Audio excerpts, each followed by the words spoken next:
नमस्कारः। अद्य स्नातकोत्तरज्योतिषगणितस्य ई-पाठ्यक्रमेऽस्मिन् भवतां समेषां स्वागतं मया अत्र विधीयते। वस्तुतः अद्य यत् खलु पत्रं निर्धारितं वर्तते तद्वर्तते सप्तमं पत्रं ग्रहकेतकी ग्रहगणिताख्यम्। एवञ्च यः खलु पाठः निर्धारितः वर्तते स वर्तते पञ्चमः पाठः कर्षसंस्कारनिरूपणम्। तत्र अस्य पाठस्य कानिचित् उद्देश्यानि सन्ति। यथा वयं जानीमः यत् ग्रहाः तु स्वस्वकक्षावृत्ते भ्रमन्ति, एवञ्च ग्रहाणां कक्षावृत्तानि तु भूकेन्द्रात् रिक्तानि सन्ति। अतः तेषाम् आकर्षणं विकर्षणं तु भवत्येव। अस्मिन्नेव क्रमे ते विक्षेपिताः भवन्ति। अतोस्मादेव कारणात् ग्रहाणां कर्षसंस्कारस्य महत्त्वं दृश्यते। वस्तुतः कस्यचित् पाठस्य कानिचित् उद्देश्यानि भवन्ति, तथैव पाठस्यास्य कानिचित् उद्देश्यानि सन्ति। यत् खलु प्रथमम् उद्देश्यं वर्तते तद्वर्तते यत् मध्यमग्रहे कर्षानयनं प्रयोजनं च यः खलु पाठः पठिष्यति स तु तस्य प्रतिपादने दक्षः भविष्यति। अनेनैव क्रमेण विभिन्नग्रहाणां कर्षाणाम् आनयनं तु सारल्येन कर्तुं समर्थो भविष्यति। वस्तुतः चेत् पाठस्य परिचयः अत्र मया समुपस्थाप्यते, अर्थात् पाठे के च विषयाः सन्ति येषां प्रतिपादनं भविष्यति। तत्र पाठेऽस्मिन् प्रथमतः मध्यमग्रहाणां मध्ये विशेषतः चन्द्रोच्च राहुः गुरुः शन्योः प्रभृति ग्रहाणां कर्षानयन प्रयोजनं तु केतकी ग्रन्थानुसारेण अत्र मया उपस्थाप्यते।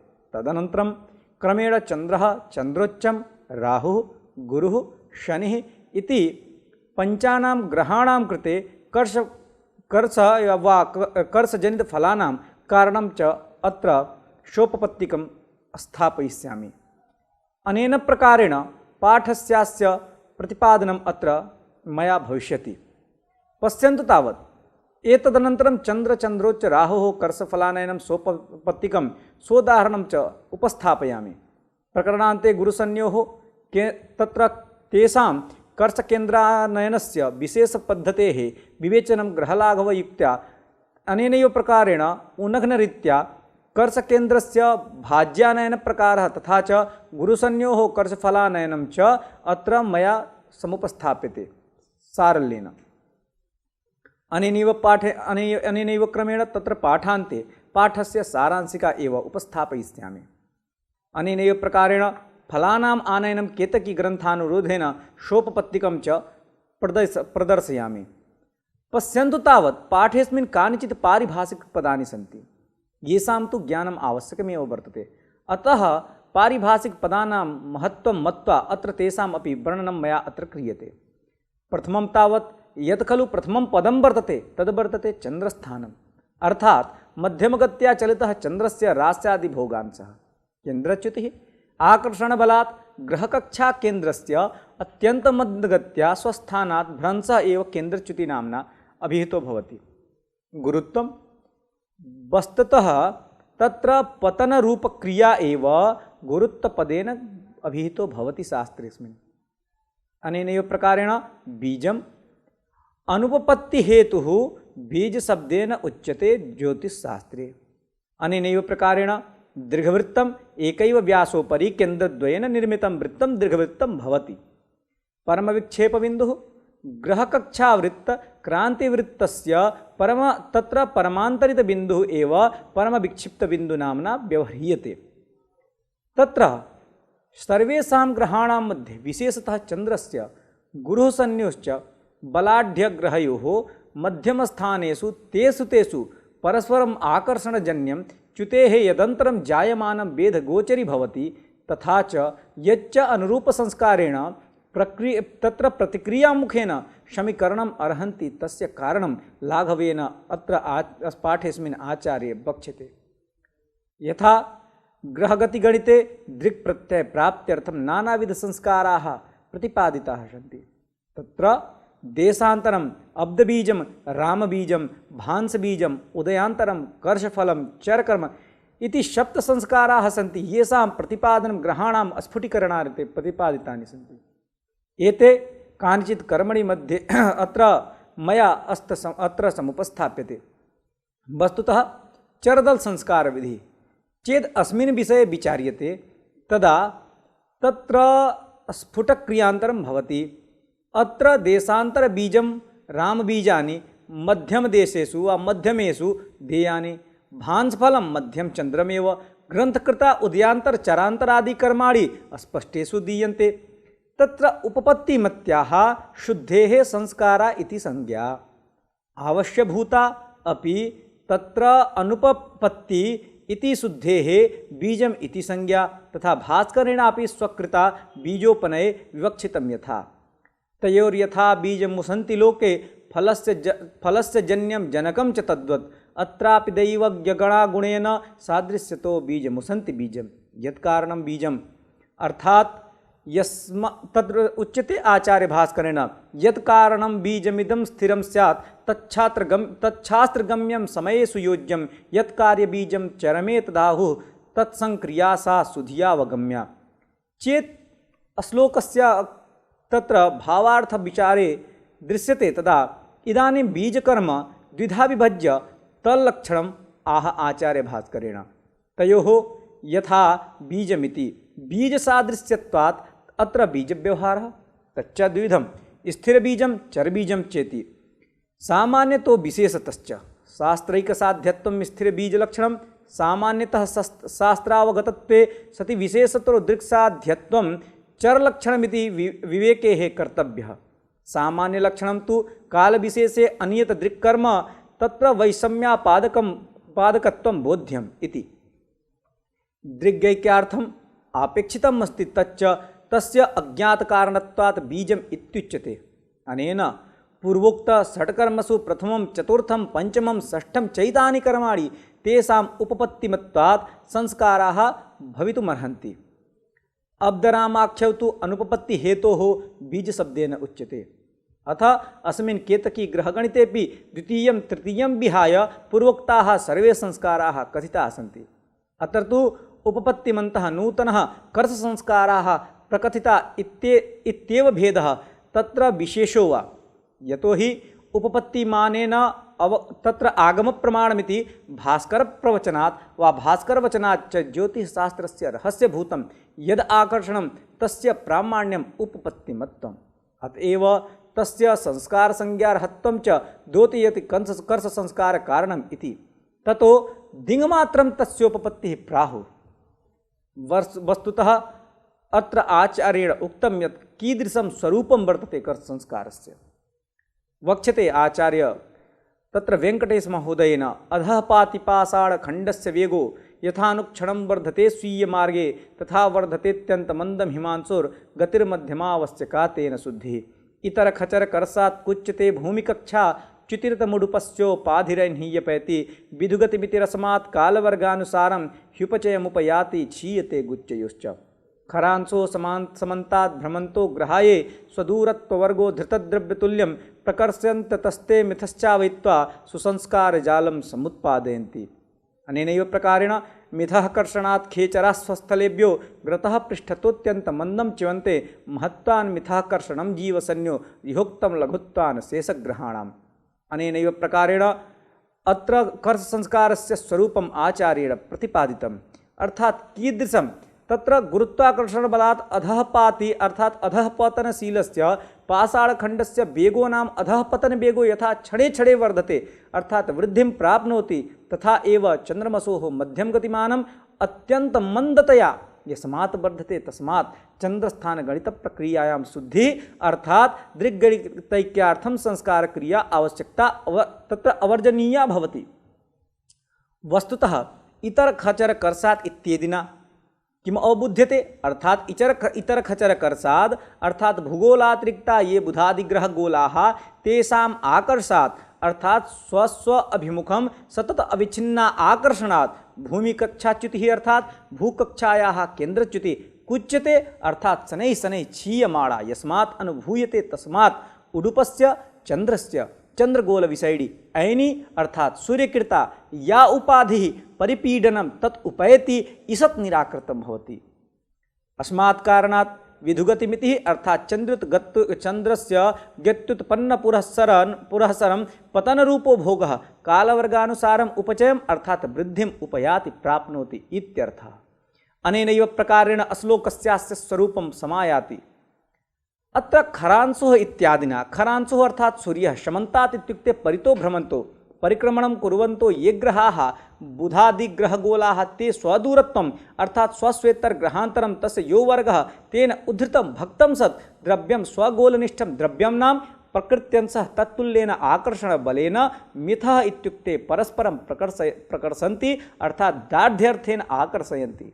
अतः अस्मात् कारणात् ते परस्परं चावयित्वा अर्थात परस्परं भ्रंसयित्वा नाम स्वकक्षातः पृष्ठतः पुरतः उपरि अधोवा तत्तद्गोलसापेक्षितत्व स्थित्यनुसारं सुसंस्कारजालम् अर्थात संस्कारकलापं समुत्पादयन्ति अमुमेव अर्थः स्पष्टयन्ति। अतः प्रस्तुतपाठेऽस्मिन् वा प्रस्तुतश्लोकेऽस्मिन् मिथः कर्षणात् इति इत्यनेन किं ज्ञायते? तत्र ग्रहगोलाः परस्पर आकर्षणबलात् अत्यन्तं मन्दं स्वस्थलेभ्यो यथा प्रसंगम च्यवन्ते अतः सर्वेषां तेषां कर्तसंस्कारः कर्तव्यो भवति।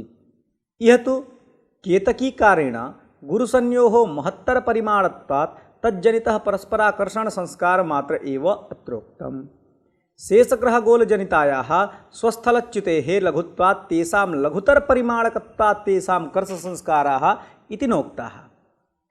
चेत् श्लोकस्यास्य चेत् व्याख्या प्रसंगे व उपपत्ति प्रसंगे यदा विचार्यते तदा स्वरूपमायाति यत् अधः पाति पाषाणखण्डस्य वेगो प्रथम सेकेण्डान्ते जी तुल्यो नाम जी इत्युक्ते अत्यनेन ग्रेविटी अवबुध्यं तत्र प्रथम सेकेण्डान्ते जी तुल्यो नाम 32 फुट सम्मितो भवति। द्वितीय सेकेण्डावसाने तु 2g इत्यनेन 64 फुट सम्मितः। एवं अग्रेपि तस्य पतत्पाषाणखण्डस्य वेगो 32 गुणितः सेकेण्ड संख्यामितो भवति। एवं च भूकृत आकर्षणं कालसंप्रमाणेन आकर्षणाकृष्टस्य पदार्थद्वयनिष्ठस्य अंतर्वर्गेण भवति। तेन वर्धमाना आकर्षणेन प्रतिक्षणं पाषाणे गतिवृद्धिः जायते। एवमेव येन हेतुना पाषाणखण्डे गतिवृद्धिः जायते तेनैव हेतुना चन्द्रमध्यगतावपि वृद्धिः भवति। अनेनैव प्रकारेण वृद्धौ च अहर्गणगुणिता या चन्द्रदिनगतिः तत्र तस्यामपि भेदः प्रतीयते। अमुं स्थानभेदं निराकृत्य तत्स्थानसमीकरणाय मध्यमचन्द्रस्थानरूपे नाम भोगे अयं संस्कारः कार्यः एवेति सिद्ध्यति। चन्द्रस्य भूगोलसन्निकटत्वात् तत्र गुरुवादिप्रबलग्रहाणामपि सुदूरसंस्थितत्वेन चन्द्रगोलविषये तेषां कर्षणक्रिया न किञ्चित् कर्तां याति। अस्मिन्नेव क्रमे यथा वयं जानीमः गुरुशनिसदृशानां ग्रहगोलानां तत्र भूगोलविषये अनेनैव प्रकारेण सहस्रवर्षाधिक सन्तत आकर्षणस्य सञ्चयवशात् भूकक्षायाः केन्द्रच्युति अपचीयमानाः तत्र गणितगोचरतां याति। केन्द्रच्युतेः क्षयात् भूकक्षय तत्र भूकक्षा क्रमशः शनैः दीर्घवर्तुलाकारं विहाय क्रमशः सन्निकर्षेण तत्र वर्तुलाकारसामीप्यं प्राप्नोति। वर्तुलपरिधिरेखा दीर्घवृत्तपरिधिरेखापेक्षया तदन्तरनाभीस्थ सूर्यगोलात् सुदूरं तिष्ठति। तस्मात् वृत्तमार्गगामी भूगोलः प्रथमकक्षापेक्षया दूरतरः सन् मध्यमकरणान्तरे नूतनकक्षायां भ्रमति इति कथितं भवति। अनेनैव प्रकारेण तत्र दीर्घवृत्तमार्गेण चलितो भूगोलस्य मन्दकरणेन आक्रान्तं क्षेत्रं दीर्घवृत्तक्षेत्रतुल्यमेव भवति। तस्मिन्नेव खलु कालदैर्घ्ये वर्तुलमार्गगामिनो भूगोलस्य मध्यममन्दकरणेन दीर्घवर्तुलक्षेत्रात् तत्र विस्तृततरं वर्तुलक्षेत्रम् आक्रान्तं भवति। वृद्ध्यह्रासे च प्राक्तुल्ये सति चन्द्रकक्षायाः संकोचनं विकासकं च तत्र सूर्यमध्यमाकर्षणप्रमाणं भूकक्षा केन्द्रच्युतिवर्गप्रमाणेन यस्मात् वर्तते तस्मात् भूकक्षाकेन्द्रच्युतेः संकोचेन भूगोलस्य सूर्यात् दूरतरनिष्ठत्वं भवति। तेन च सूर्यकृतमध्यमाकर्षणम् अपचीयते। तथा दूरान्तरेण च सूर्याकर्षणात् जायमानो यो भूगोलचन्द्रयोः तत्र सापेक्षस्थितिविकारः तस्यापि अपचितिः भवति। तथा च अपचित्या चन्द्रगोले वर्षे वर्षे सूर्यबाधा ऊनतरा भवति। भूगोलस्यापि क्रमेण प्रतिवर्षं सूर्यात् शनैः शनैः दूरत्वात् तत्र दूरतरत्वात् तत्र भूगोलविषयकं सूर्याकर्षणमपि हीयते। अर्थात् तत्र भूचन्द्रगोलौ उभावपि सूर्यबाधाया ईषदि विमुच्यते। सूर्यबाधा विमुक्तो भूगोलः पुष्टतर इव भूत्वा सूर्यबाधा विमुक्तं चन्द्रगोलम् अधिकतरं समाकृष्य तं शीघ्रतरं भ्रामयति। तस्मात् चन्द्रस्य कोणीयगतिः किञ्चित् वर्धते इत्युत्पन्नं भवति। सूर्याकर्षणवशात् भूगोलस्य क्रान्तिवृत्तात् विक्षिप्तं विश्वद्वृत्तम् अविक्षिप्तं कर्तुं सतत आकर्षणद्वारा ज्ञायते। अनेन च संपातयोः विलोमगतिः उत्पद्यते। तथैव भागपञ्चकेन विक्षिप्तां चन्द्रकक्षापि सूर्याकर्षणं क्रान्तिवृत्तम् अभिनामयितुं यतमानं चन्द्रकक्षापातयोरपि विलोमदिशि सञ्चलनं भवति तु। अथ च इदानीं चन्द्रगोले राहुम् उल्लङ्घ्य परमविक्षिप्तबिन्दुम् अभि उत्तरात् एकप्रवृत्त्या गच्छति इति कल्पयामः। तन्मध्ये चन्द्रे सूर्याकर्षणेन आकृष्टे सति चन्द्रकक्षा परं दक्षिणोत्तरबिन्दुः तत्र संयुग्रेखाया उत्तराग्रं विलोमं सूर्यदिशि आकृष्टं भवति। दक्षिणोत्तररेखाया विलोमचलनेन तल्लम्भूता भूमध्यगता या पातरेखा तस्य अपि विलोमचलनं भवत्येव। अथेदानीं परमोत्तरबिन्दुं विहाय पातभिमुखं गमने प्रवृत्तं चन्द्रं कल्पयामः। तन्मध्ये आकर्षणेन चन्द्रगति तत्र अनुकूलतया च चन्द्रः क्रान्तिवृत्तं तत्र द्रुततरमेव स्पृशति। नाम संपातः केतुर्वा विलोमदिशि भवति। अर्थात् राहुकेतोः विलोमचलनं भवति इति तु। तत्र प्रस्तुतविचारणायां सूर्याकर्षणं तु पूर्वापेक्षया हीनं वर्तते। तेन विलोमदिक्का राहुगतिः न्यूनैव भवति इत्यनेन उपपन्नं भवति इदं। तेनैव हेतुना चन्द्रोच्चगतिः अपि हीनप्रमाणा भवति इति स्फुटमेव इति। अत्र इदानीं कालवर्गानुसारेण गतिभेदप्रतिपादनं केन प्रकारेण भवति अस्यापि अत्र मया व्याख्या क्रियते। पश्यन्तु तावत् अत्र एटी कालावधि निरूपका क्षितिसमान्तरा रेखा वर्तते। AB, BC, CD, HT इत्यादयः तस्याः असङ्ख्याः समानाश्च भागाः। HT अन्तिमविभागः कल्पनीयः। तत्र G अस्य पावर् रूपेण वा वर्गरूपेण B गृह्यते, G अस्य शक्तिरूपेण C गृह्यते, G इत्यस्य शक्तिरूपेण D गृह्यते। अनेनैव प्रकारेण G इत्यस्य T इत्याख्यो असङ्ख्यरेखायाः AT रेखोपरि लम्बाः। ततः तत्र AB is equal to B, अनेनैव प्रकारेण AC is equal to C, अनेनैव प्रकारेण AD is equal to D, अनेनैव प्रकारेण AE इक्वल टू E। अनेन प्रकारेण इत्यादयोः अत्यल्पकालसूचक तत्र खण्डानि सन्ति। एकस्मिन् अत्यल्पकालखण्डे G कर्समानं भवति। ततो G इत्यस्य पावर् B, G इत्यस्य पावर् C, G इत्यस्य पावर् D, G इत्यस्य पावर् E इत्यनेन प्रकारेण इमे असङ्ख्यलम्बरेखाः तत्तत्क्षणोत्पन्नस्य वेगस्य निरूपकाः सन्ति। अनेनैव प्रकारेण अथ वेगः चेत् कालेन गुण्यते तदा पतनम् इति। अर्थात् G इत्यस्य पावर् B गुणितः AB इज इक्वल टू पतननिरूपकाः प्रथमछडीयाः पट्टिका। तत्र G इत्यस्य पावर् C चेत् स्वीक्रियते तदा BC इत्यनेन गुणनेन द्वितीयछडीयपट्टिका भवति तु। अनेनैव प्रकारेण चेत् G इत्यस्य power D is equal to गुणे CD चेत् क्रियते तदा तृतीयछडीयपट्टिका भवति। इत्यनेन प्रकारेण चेत् HT इत्यनेन गुण्यते तदा अन्तिमपट्टिका अपि समायाति। अनेनैव प्रकारेण इमा पट्टिकाः अत्यन्तसङ्कुचिताः रेखाकाराः असङ्ख्याश्च। तेषां सर्वेषां एकीकरणेन यत् पट्टिकादैर्घ्यम् उत्पद्यते तदेव समग्रं पतनं भवितुमर्हति इति तु सुलभमेव। तत्र लम्बरेखाणां स्वतलप्रमाणेन सत्त्वात् तेषाम् अग्राणि एके सरलरेखया सह सङ्गच्छते, अर्थात् एकेटी अयं तत्र काटकोणत्रिकोणः पूर्वलब्धानां पट्टिकानां परस्परसम्मेलनेन एकेटी त्रिकोणस्य क्षेत्रफलं सिद्ध्यति, तदेव पतनं भवति। अनेनैव प्रकारेण अत्र एकेटी त्रिकोणस्य क्षेत्रफलं चेत् एस्, तलमित्युक्ते टी, लम्बः इत्युक्ते GT, अथ त्रिकोणक्षेत्रफलं साधनार्थं सूत्रं दत्तमस्ति आचार्येण।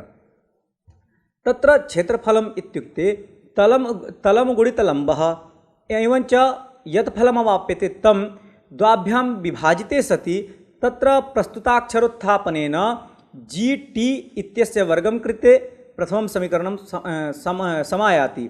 अनेनैव प्रकारेण T इत्यनेन कालः यस्मात् भवति तस्मात् T इत्यस्य वर्गः क्रियते, अतः S मार्गे पतनं वा कालवर्गेण वर्धते इति निरवध्यम्। G = गुरुत्वाकर्षणं तत्र 32.2 फुटमितं भवति प्रतिसेकण्डमितकाले इत्यपि मनसि ध्येयम्। तत्र बीजपद्धत्या यथा क्रमवर्धिष्णुवेगानां सङ्कलनं भास्करकृतलीलावतेः गणितश्रेणीपद्धत्यापि कर्तुं पारयते।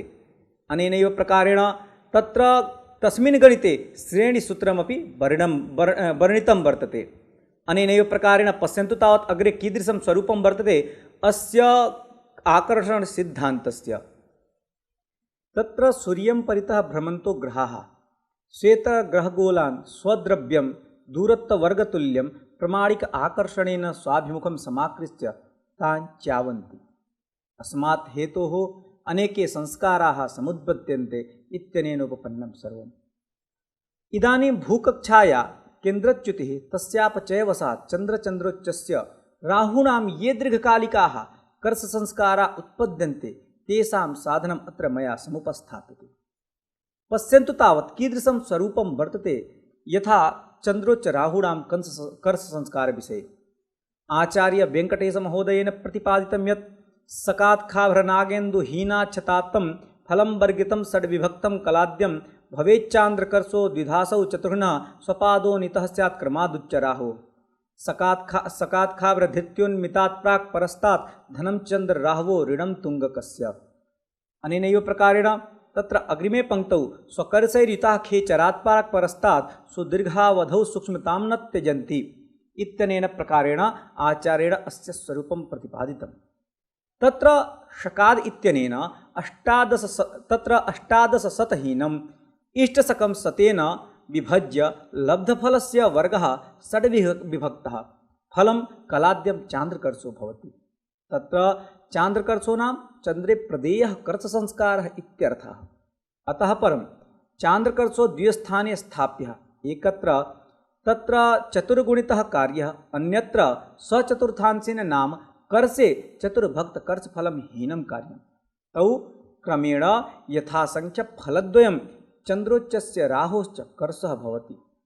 उक्तसंस्कारस्य धनरणत्वस्य विवेचनम् अत्र मया क्रियते। तत्र 1800 प्राक् पश्चात् वा एष संस्कारः चन्द्रराहुः सदा वा सर्वदा तत्र अव्यभिचारत्वेन धनं स्यात्, चन्द्रोच्चस्य च अयं ऋणं स्यात्। स्वकर्षैर्युतेति अनेन चेत् व्याख्यायते तदा अयं संस्कारस्तु गच्छता कालेन सह उपचयम् इति। स्वकर्ष संस्कृताः ग्रहाः 1800 प्राक् परस्तात् वा अत्यंत दीर्घावधौ सूक्ष्मतां न त्यजन्ति नाम तेषां स्थूल्यं न आयाति, अपितु दृक्प्रत्ययं दर्शयन्ति इति। चेद् अस्य उपपत्तिः प्रसङ्गे विचार्यते तदा एते दीर्घकालिकाः संस्काराः यस्मात् तस्मात् तेषां फलं वर्षशतेनैव न किञ्चित् दृग्गोचरत्वं धारयति। तदाधारेण इष्टवर्षगणस्य संस्कारो गण्यः, अत उक्तं शताब्दम् इति। तेन इष्टवर्षगणनार्थं समीकरणं यथा चेत् 1800 शकात् इष्टशकः विशोध्यते एवञ्च शतेन वाप्यते तदा वर्षगणः भवति। आकर्षणं कालवर्गेण वर्धते इति तु प्रागेव मया समुपस्थापितं। तत्र प्रोक्तत्वात् फलस्य नाम वर्षगणस्य वर्गम् उचितः। तत्र यत्र परमं फलं संस्काराङ्कः 10.18 विकलाः, तत्र षष्ठीभक्तो कलात्मको भवति, तेन इष्टसंस्कारः वर्षगणः इत्यस्य वर्गः क्रियते, तेन 10.18 इत्यनेन गुण्यते। एवं च षष्ठ्या विभाजिते सति तत्र वर्ग व इत्यस्य वर्गं चेत् षड्भिर्विभज्यते, तदा स्वल्पन्तरात् इत्युपपन्नम्। उच्चस्य परमसंस्काराङ्कः तत्र ऋण 27 कला 0.5 इति भवति। स्वल्पान्तरात् 40 विकला गृहीता। अयं पूर्वोक्तस्य 10.18 विकलात्मक संस्कारस्य चतुर्गुणः। ऋणात्मकश्च अत उक्तं चतुर्गुणम् इति। राहुः परमं कर्ष संस्काराङ्कः धन 7.5 विकलाः। अयं 7.5 पूर्वोक्तस्य 10 संस्कारस्य चतुर्थांशो न श्रमः, अतः उक्तं स्वपादोनित इति। स च धनात्मकम् इत्युपपन्नम्। धनं चन्द्रराहवो ऋणं तुङ्गकस्येति सर्वं निरवध्यं भवति। इदानीम् अयं संस्कारो स्वल्पः, अतः उदाहरणेन वा उदाहरणरूपप्रयासेन तत्र अस्य बोधः सामान्येन कर्तुं शक्यते। तत्र पश्यन्तु तावत् उदाहरणेऽस्मिन् कीदृशं स्वरूपं भवति। अनेनैव प्रकारेण तत्र पाठेऽस्मिन् भुजकोटीनां साधनमपि विहितं वर्तते। तदा कथं भुजकोट्यादीनां साधनं भवति इत्यस्यापि व्याख्या आचार्य वेङ्कटेशेन सम्यक्तया कृतं वर्तते। कथं तत्रोच्यते, त्रिभादल्पकेन्द्रं भुजः स्यात् तदेव त्रिभोर्धं नवान्तं विशेष्यं रसैस्तत् नवभ्योऽधिकं द्वादशभ्यो विशोध्यं भुजोनं त्रिभं कोटिरित्युच्यते वै। अनेन प्रकारेण अत्र भुजकोट्यादीनां साधनं विहितं वर्तते। तत्र करसगणिते कीदृशं सूत्रं वर्तते चेत् अस्मिन् सम्बन्धे विचार्यते। तदा आचार्येण उक्तं यत् सूत्रं प्रतिपादितं तत्तु भूनागेन्द्रविवर्जिता शकशमा नागेन्दुनन्दरिहृता शेषां पक्षगुणा त्रिपञ्चधरणे लब्धिस्तुरास्यादिकम्। केन्द्रं तद्भुजभागखेचरलवो नघ्नानखास्तेक्रमान् नाराचैर्नयनै हृतासुरगुरोर्मन्दस्य करसाः कला। मेषादिषड्भे सति कर्षकेन्द्रे कर्षो धनं स्यात् सुरपूजितस्य जुकादिकेन्द्रे क्षयगस्तु स स्यात् कर्षं शनैर्देवगुरोर्विरुद्धः। अत्र अनेन प्रकारेण आचार्येण सूत्रं दत्तमस्ति। तत्र सूत्रस्य समीकरणरूपे कीदृशं स्वरूपं भवति अस्यापि व्याख्या अत्र मया सम्यक्तया क्रियते। चेत् 81+400 चेत् शकवर्षाणि विशोध्यते तदा भगणाः भवन्ति। एवञ्च भगणेषु शेषं योजिते सति तत्र फलमायाति 918।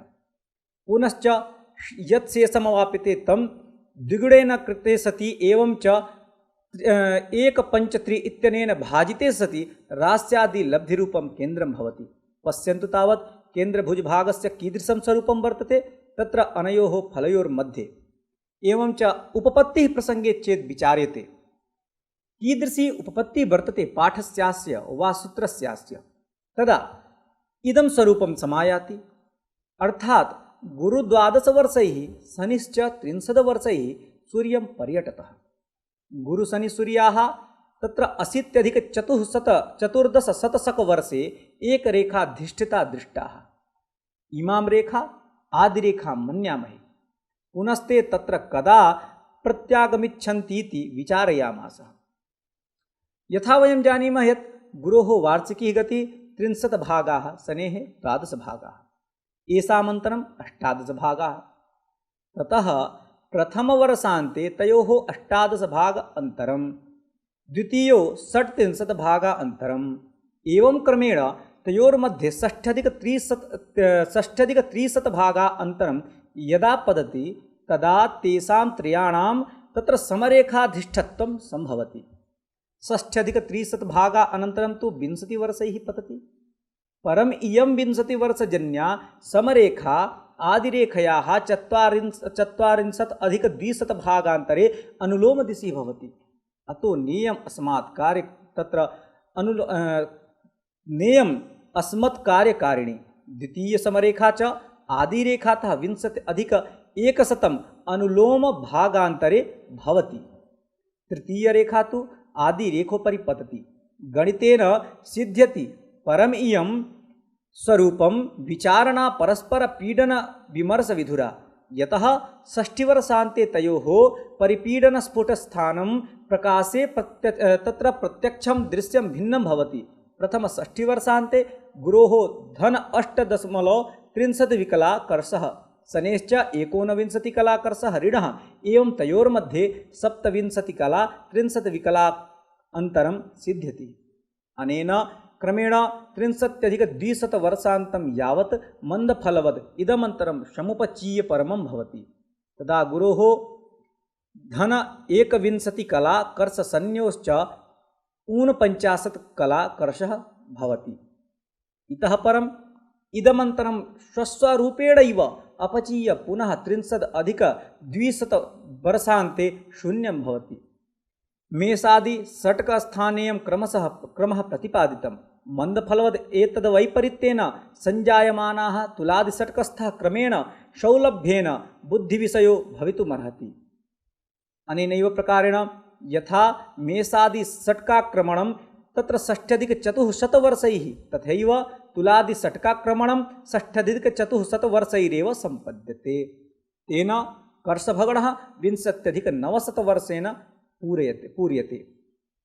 अस्मिन्नेव क्रमे 18+900 वर्षाणि अस्य सूक्ष्मन्तरं मानं भवति।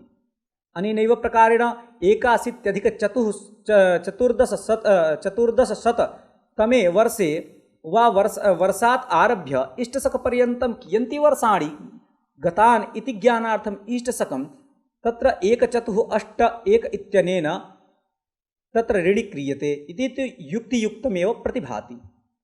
तत्र कर्षभगणस्य ज्ञानार्थम् अनुपातः क्रियते चेत् 18+900 वर्षैः एकः कर्षभगणः तदा वर्षगणेन के कर्षवर्षगणस्य एको गुणः 18+900 हारः लब्धिः निरग्रा कर्षभगणाः। शेषं तु प्रचलत्कर्षचक्रस्य गतवर्षाणि भवन्ति। तस्यैव अत्र केन्द्रसंज्ञा कृता। कर्षकेन्द्रेण तत्र अस्मिन्नेव प्रसङ्गे कर्षकेन्द्रेण 18+900 वर्षेषु 12 राश्याक्रमणं यस्मात् क्रियते तस्मात् एकराशेः चेत् 53+100 इति तु द्वाभ्यां विभजिते सति वर्षाणि सिद्ध्यन्ति। अस्माल्लब्धं केन्द्रं तु वर्षात्मकं तत् राश्यात्मकं सम्पादयितुं त्रैराशिकं। यथा तत्र 1/3 विभाजिते सति 2 इत्यनेन वर्षैः एका राशि भुज्यते तदा वर्षात्मककेन्द्रेण कियन्ति इति। तेन अस्य स्वरूपं सरलतया अस्माकं पुरतः समायाति। अस्मिन्नेव क्रमे उदाहरणेन द्रष्टुं शक्यते यत् कीदृशं स्वरूपं भवति। पाठान्ते वयं जानीमः यत् कर्षसंस्कारेण संस्कारिताः ग्रहाः दृग्गोचरत्वं यान्ति। अयं कर्षसंस्कारः वस्तुतः कालान्तरजनितं संस्कारः वर्तते। यथा आचार्यकमलाकरेण स्वकीयग्रन्थे उक्तं यत् दिग्देशकालेर्बहुधान्तराणि स्थूलानुपातिर्जनितानि यानि इत्यादिना।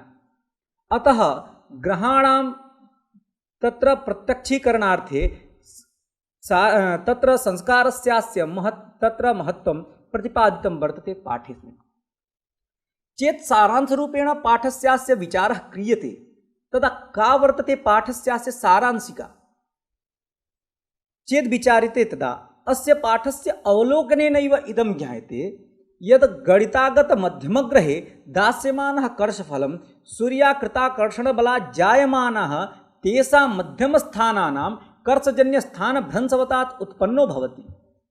आकर्षणस्यापि सर्वत्र कर्षणव्यापारो तथैव भवति यथा प्रदीपस्य प्रभायाः सर्वत्र प्रकाशव्यापारो भवति। ग्रहाणां गणितागतमध्यमस्थानं वेदोपलब्ध दृश्यमध्यमस्थानात् कर्षजन्यभ्रंशकारणेन किञ्चित् अग्रतः पृष्ठतो वा लभ्यते। अतएव कर्षजन्यफलस्य धननं संस्कारो आवश्यकः भवति। अनेनैव संस्कारेण मध्यमग्रहस्थानानाम् अंशात्मकमाने दृक्प्रत्ययकारितत्वम् आयाति। अथ अत्र प्रसंगवशात् प्राप्तं प्रकृतोपयुक्तं प्राचीनसिद्धान्ते अनुक्तं विद्यार्थिनाम् अपरिचितं परमगहनम् आकर्षणस्वरूपं दृङ्मात्रमपि वक्ष्यमाणं संस्कारकर्म क्षमाकलनाय अलं तथा स्यात् तथा पाठ्येऽस्मिन् निरूपितः। संस्कारोऽयं तत्र स्वल्पः, अतः तस्य 300 वर्षावधितः उपेक्षायां कृतायां न हानिः। तदुपरि तु अयम् अवश्यं देयं भवति यथा 2200 तमे शकवर्षे इत्यनेन पाठस्य परिपूर्तिर्भवति इत्युक्त्वा प्रणमामि, विरमामि। शुभदिनं। जयतु संस्कृतं, जयतु भारतम्।